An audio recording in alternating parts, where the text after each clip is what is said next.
నమస్కారం. సుప్రభాత ఘంటారావానికి స్వాగతం. ముందుగా ప్రధానాంశాలు. లగచర్ల ఘటనలో పోలీసులు గీత దాటారన్న ఎన్హెచ్ఆర్సీ. సంబంధం లేని వ్యక్తులను అరెస్టు చేశారని నివేదికలో స్పష్టీకరణ.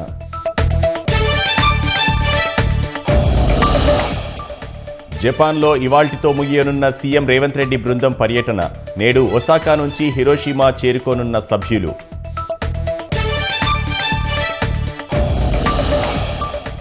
నేడు విడుదల కానున్న ఇంటర్మీడియట్ ఫలితాలు. మధ్యాహ్నం 12 గంటలకు ప్రకటించనున్న ఉప ముఖ్యమంత్రి భట్టి.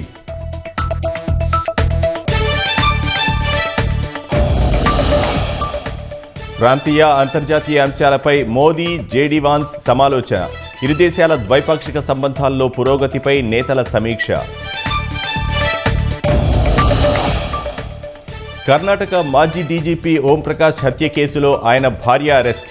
నిందితురాలికి 14 రోజుల జ్యుడిషియల్ కస్టడీ విధించిన స్థానిక కోర్టు.